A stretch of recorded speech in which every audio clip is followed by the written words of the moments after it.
Good morning, Bucknutters. It is Tuesday, May 6th, 2025. I am Dan Rubin. This is the Bucknuts Morning 5 and Change. This podcast covers the national champions still basking. Going to have Mark Porter and Bill Kurelic here for you today, as always, on Tuesdays and the Thursdays. Mark is once again on the road. As he will tell you, this is his time of the year where he is making an appearance at almost every single high school over the course of a month. He's been to some cool spots today. He's down in the Southwest Ohio area, your Lakota East, your Lakota West of the world. And we will check in with Mark, and we will also check in with Bill Kurelic. Great weekend. We talked about it a little bit yesterday, but Ohio State added another elite wide receiver to the fold. Is this the best receiver haul, at least coming in, that Brian Hartline has assembled? We will ask him that. We've also seen another Ohioan, elite Ohioan, head outside state borders, and we're going to talk about that as well. But first, I got to tell you about Brunt work boots. These things are really sweet. I know that choosing work boots used to mean sacrificing comfort or durability. If they felt good, they didn't last, and if they lasted, they wrecked your feet. Brunt Workwear has finally ended that trade-off, designing boots that withstand the toughest job sites while feeling as comfortable as your favorite sneakers. Founder Eric Goodr grew up blue collar and started Brunt after his friends in the trades encouraged him to start a workwear brand that was really built for them.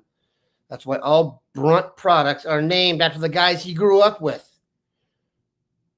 The Brunt work boots are comfortable right out of the box. That's one of the big keys. There's no breaking them in. There's no hard edges. There's no trying to be a tough guy. And Brunt isn't just about work boots. They offer a full range of high-performance gear built for tough jobs, and the stuff looks good too. Definitely worth looking into. Brunt didn't just make a durable work boot. They reinvented comfort for the hardest workers out there. For a limited time, our listeners get $10 off at Brunt by using code Bucknuts at checkout. Just head to bruntworkwear.com, BRUNT, workwear.com, and use code Bucknuts, and you're all set. After you purchase, they will ask you where you heard about them. Please support our show and tell them we sent you. All right. Speaking of sent you, as has become tradition here, kind of like where's Waldo, where is Mark Porter? As you guys look up here and see, Bill Kurelic and I are just chilling at our homes, climate controlled, just great food everywhere. Mark on the road, bouncing from fast food to fast food joint, high schools up and down. You are in Southwest Ohio, headed towards the Lakotas. Mark, tell us what your day is going to be like. Tell us what Monday was like for you on the road. Catch us up to speed on where in the world is Mark Porter. I think last we talked, I was in Cincinnati, Ohio, and we talked about Ace Alston and Antoine Higgins from down at Cincinnati Anderson. Later that day, I got to see Jalen Mercer at Winton Woods, who's a big-time prospect. Got to see Princeton, Landon Myree, the tight end from Princeton that is probably one of the best tight ends in Ohio. It might be Brandon Fogel at Lexington as another big-time tight end, but those guys are leading the way, I would say.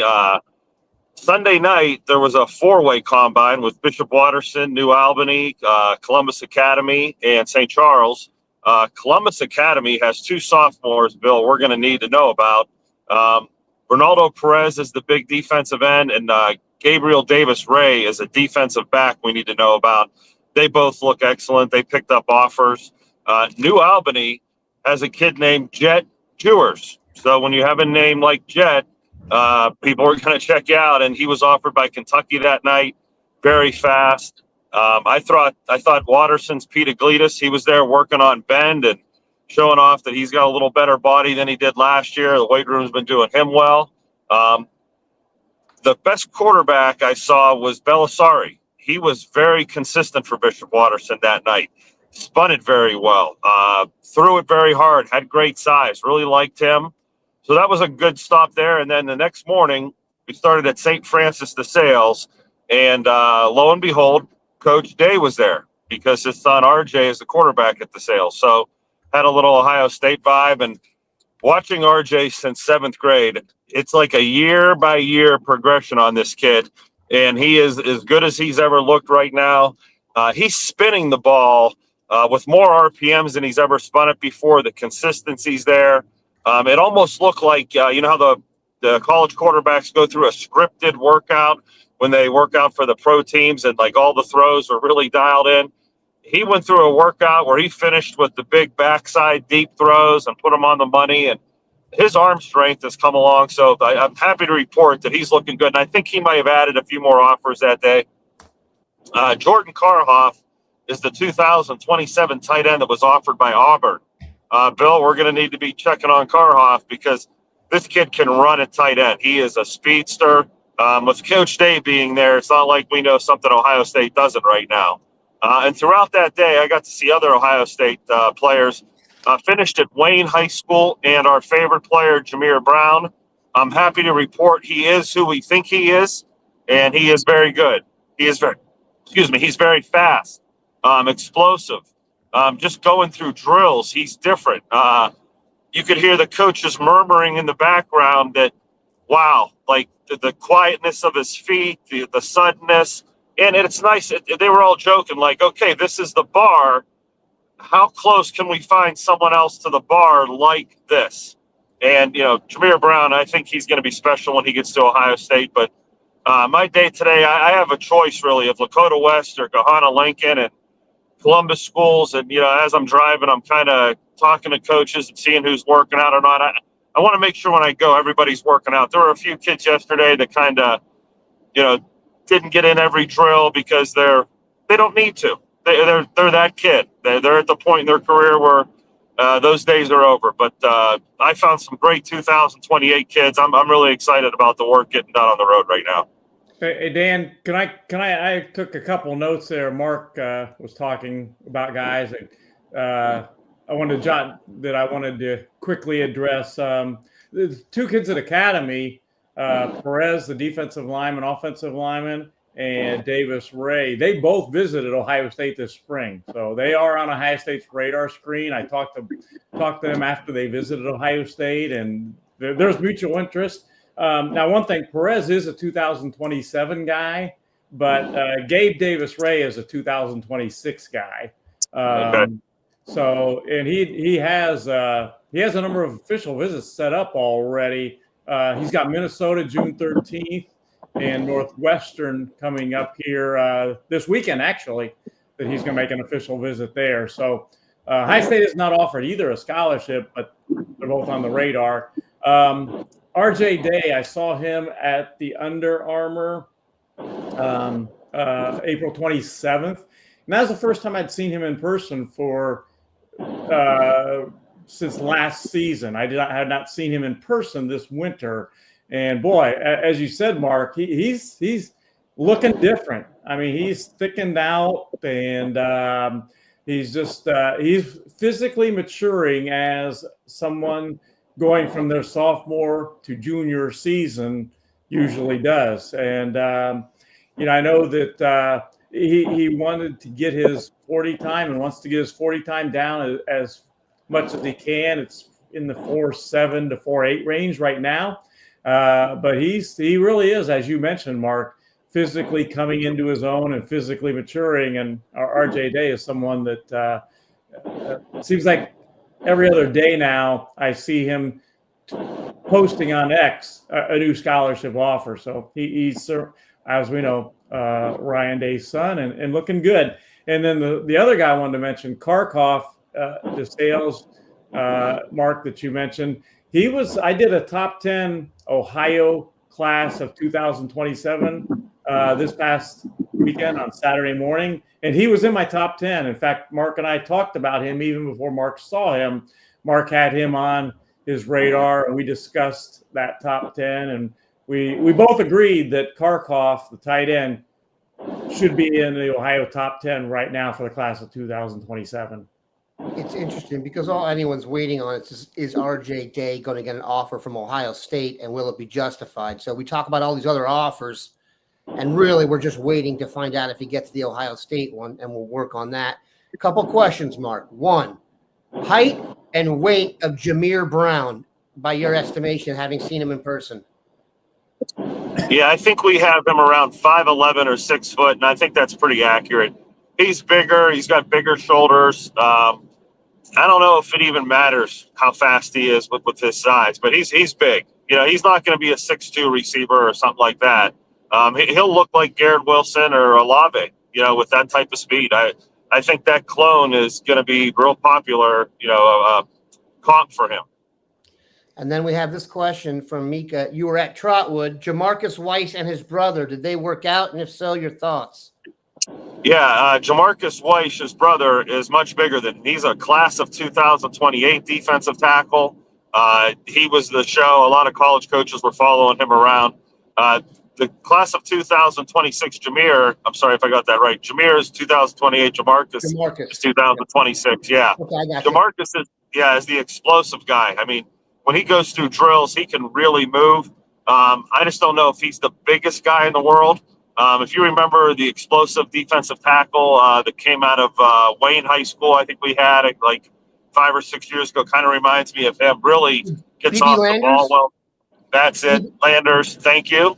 A lot of names going through my head this week, so pulling Landers out of my brain was tough. But that's kind of who he reminds me of. I think Landers was a little more explosive, had a little more, but Weiss is a really good-looking player. Trotwood has some younger guys we saw there, a transfer from Dunbar at tight end.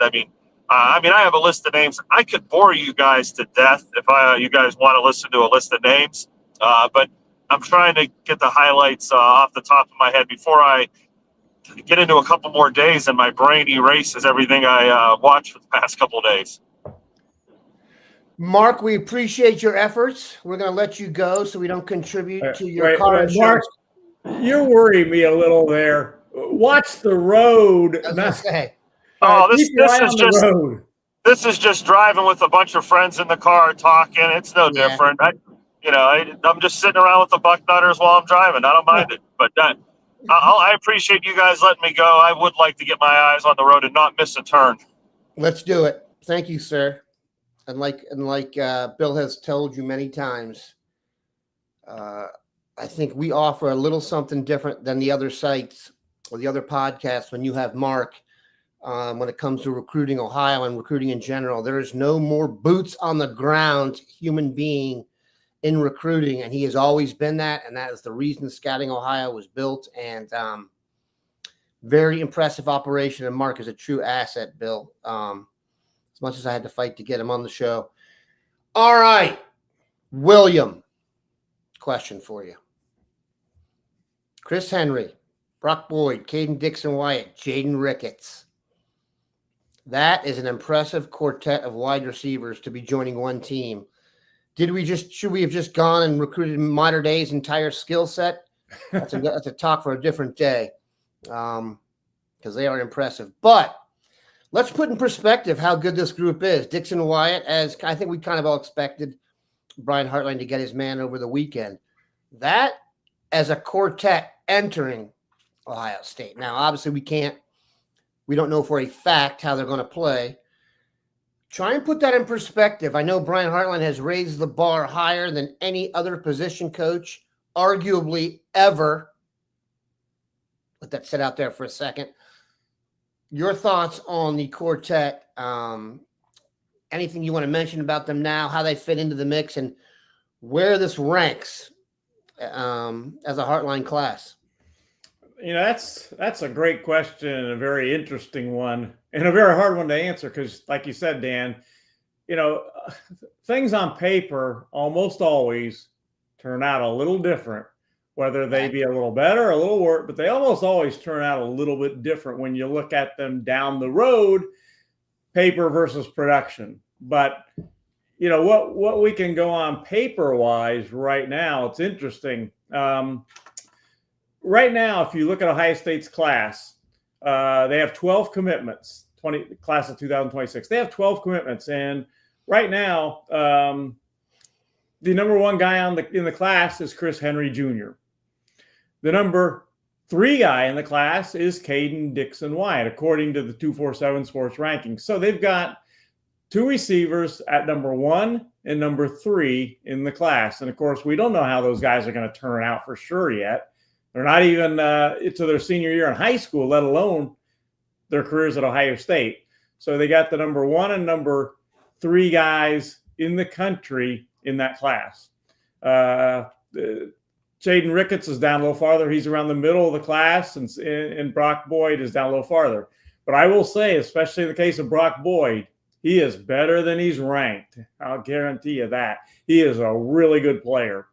But right now, going by the rankings, they got the number 1 and number 3 kids in the class. If you go back to the class of 2023, that class had Carnell Tate, Brandon Ennis, and Noah Rogers. Well, again, paper versus production. Those 3 guys were the top 3 guys in that entire class. Carnell Tate was ranked number 1 in the class. Brandon Ennis was ranked number 2 in the class in the final rankings. And Noah Rogers was ranked number 3 in the class in the final 247 rankings. It hasn't exactly turned out that way so far. Tate's been good, certainly. And I think he's going to be great before he's done, but he's been very good so far, I think. Ennis hasn't quite got his opportunity yet. And Noah Rogers transferred out. But if you go just by the rankings, paper versus production, you'd have to say that was probably a little higher ranked class of wide receivers because they had the top 3 kids in the class. Now, let's go to 2024. Jeremiah Smith was number 1 in the class, and Mylan Graham wasn't too far from the top.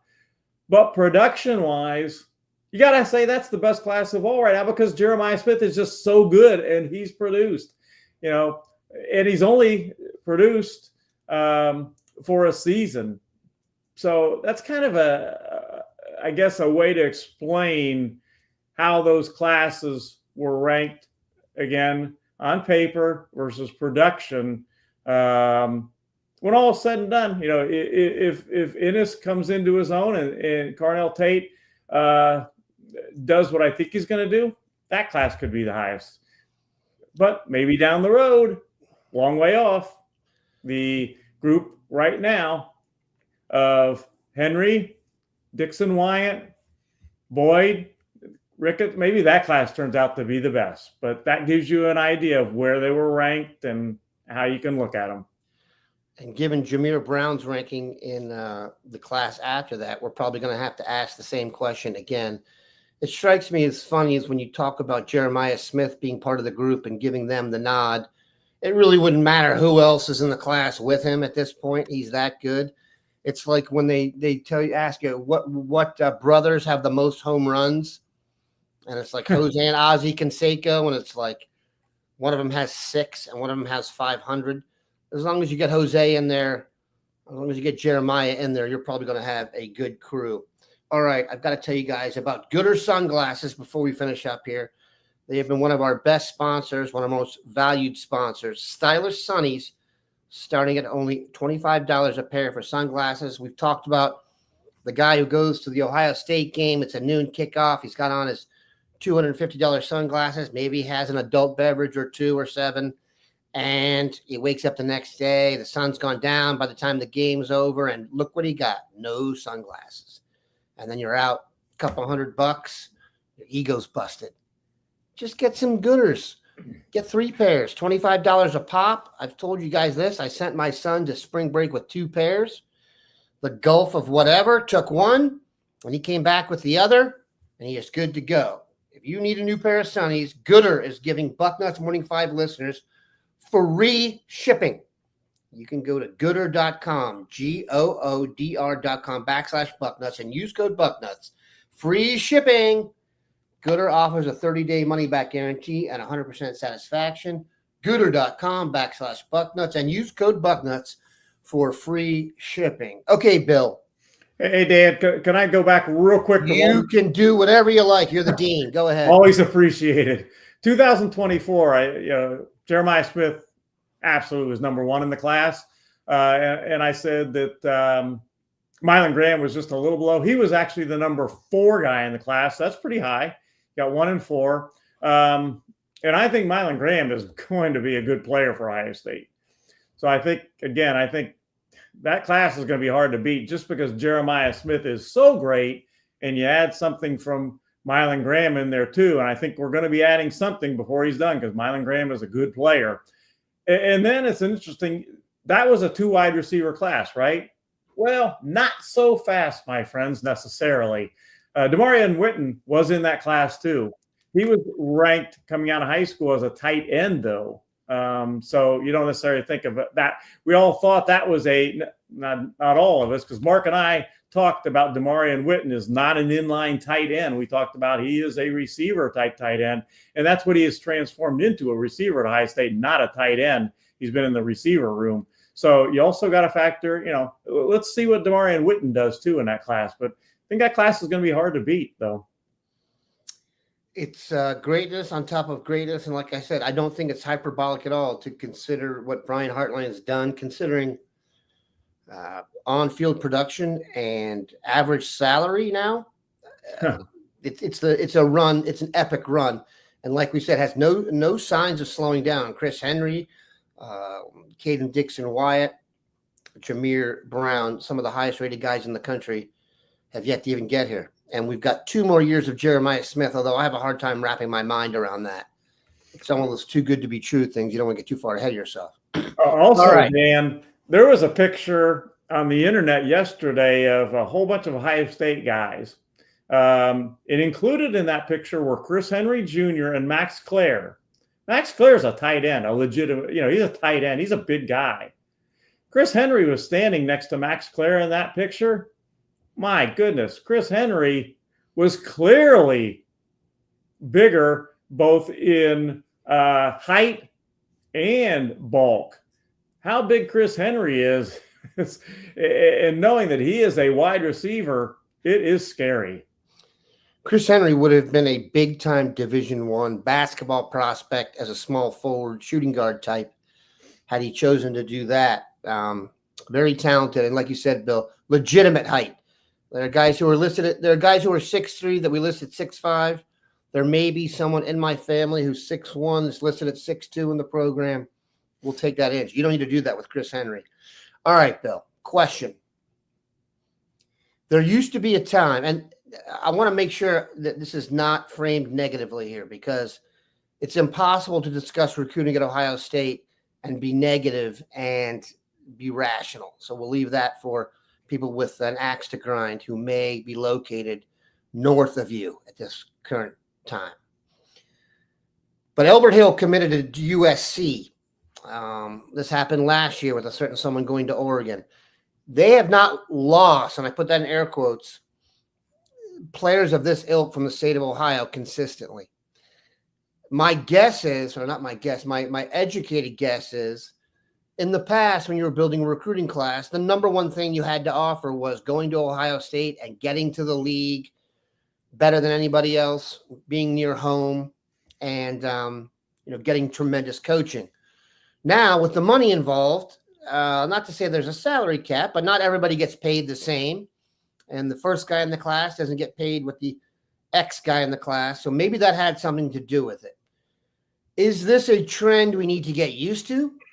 How do you put it into perspective? Because, Bill, I would tell you this. I would have really, if we were in the non-NIL era and Elbert Hill left Ohio, I think there'll be a borderline panic situation. I don't get the same vibe now.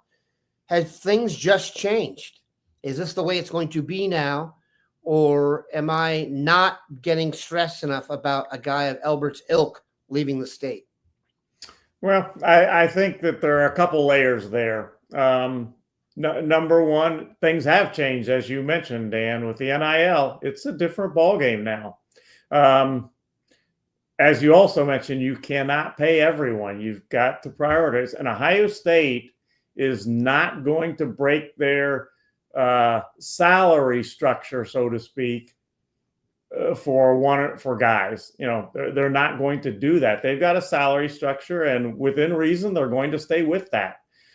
Going back to McNutt, his offer that I was told, his package what Oregon put together, and I was told this before he committed. I was told this pretty early on. That package was so good, he really could not pass it up. And so no blame to the kid at all. It was just, they put a package together that was just almost he couldn't say no to it, basically. And that can happen. Ohio State, they were not going to do that. So it's understandable. So yeah, it is kind of a new game that if someone like an Oregon wants to put together a package, or someone else for that matter, for one certain player, if he happens to be a guy in Ohio, Ohio State could put that package together, but they would have to break their structure, and that's going to open up a whole nother can of worms, and it may not be the best thing for Ohio State. And who can quibble with the way Ohio State has handled the NIL? I mean, they have got it down as well as anybody. They figured out how to keep their own players that they want to keep. They've done a super job of that. They've figured out how to bring in guys on a limited basis that can really fill needs and help them. And they've figured out, how to continue their recruiting efforts. So I think you cannot quibble with what Ohio State has done. They've figured things out extremely well, hence a national championship. I mean, there's no one who could have said it better than the dean. The bottom line is we've just got to be results oriented here. They've been the best at doing this so far. I think you can make a really strong argument that their approach has been the most disciplined. And I know people keep talking about Ohio State. Oh, it's become very easy for people to say things like, the best title money could buy and such like that. That kind of label got associated with Ohio State. Go look up who Ohio State wasn't the highest paid team last year. They won't be the highest paid team this year. So being the highest paid team isn't a negative anymore. It's a positive. If you have the wherewithal behind you to do it, they should do it, especially the way it's currently set up. And they've done a great job. All right, Bill, tell us what's up. By the way, if you look at the rankings right now, Oregon, scroll down the rankings, and Oregon is not in the top 20 for all the money they have and all the recruiting. Right now, if you look at the 247 Sports rankings right now, you will see that Ohio State has the country's number 3 class with their 12 commitments. You will also see that Oregon, who missed out on a huge one yesterday when Jared Curtis, the quarterback, recommitted to Georgia over Oregon. So they missed out on Caden Wyatt Dixon. I can tell you pretty certainly Oregon had an even better offer on the table, so to speak, to Caden Dixon Wyatt, but Caden Dixon Wyatt committed to Ohio State. Oregon is number 21 in the rankings right now. So for all of the job that they're doing with their packages and all, right now it hasn't translated like Ohio State's recruiting has. You got to take those rankings with a grain of salt during the season. Keep in mind there is a cumulative effect to the rankings. So the more recruits you have, you stand to score better. If you look now, USC, I believe the last time I checked, unless this has changed in the last 24 hours or so, 27 commitments. And they're ranked number correct. 1. Ohio State, 12 commitments. Total 5 stars of those 27, 1. Total 5 stars for Ohio State, 2. The most in the country right now. The number that we look at least that I look at, I would never tell the dean what to look at when it comes to recruiting, but average per recruit, we're number 2 right now to LSU. And my guess is when all is said and done, we'll be very close to number 1, if not number 1. So recruiting is going quite well and doesn't show signs of slowing down, although it's just going to be different now. Like Bill said, are we not? I hate to see guys who are talented leave the state of Ohio. That said, look at some of the transfers. Where's Max Clare from? Where's Philly Daniels from? They do quite a good job of keeping an eye on guys from Ohio who have gone elsewhere that could help the team down the road, and we will keep it on that. All right, we appreciate the dean stopping by. Bill, Anything imminent going on in recruiting? What are you watching today? What can the people be looking forward to on Bucknuts? Well, I don't know if I would say well, I definitely would not say today, but I think it's interesting what Jordan Thomas is going to do. We talk about Elbert Hill going to going to USC. Ohio State's top guy, they really want Jordan Thomas out of Bergen Catholic, that is Quincy Porter's school. And probably this week, or at the latest early next week, Jordan Thomas is going to announce his commitment date. Then after that, whenever he does it, approximately 2 to maybe 3 weeks after that, he's going to announce his commitment. So he wants to make his decision this month, if at all, and announce his decision, if at all possible, this month, and that's likely. And I think it's going to, the way I see it right now, I know Ohio State is a strong player for Jordan Thomas. Notre Dame is a big factor there too. And I think it's going to be interesting, but that one's one that we should all have on our radar screens for Jordan Thomas announcing his commitment date, likely sometime this week. And then about 2 weeks after that, he will make his commitment. Bergen Catholic, Oradell, New Jersey, absolute powerhouse on the East Coast. Send a ton of dudes to play college ball, including, like you said, Quincy Porter. So maybe there could be some texts going back and forth, some DMs in the positive fashion. And Ohio State is stopping at his school tomorrow, by the way, Jordan Thomas's school. It will be Tim Walton and Matt Patricia stopping to see Jordan Thomas tomorrow. Ooh, little dream team action there. I like that. Keep in mind, East Coast, New York area, very NFL flavored town. They'll know who Matt is. And hopefully those guys arrive with bells on. We appreciate the Dean stopping by. We appreciate the Grand Poobah checking in from Southwest Ohio. He will do so again on Thursday. We'll both be back. We'll all be back. Have a good one. Nutters of Buck, still basking.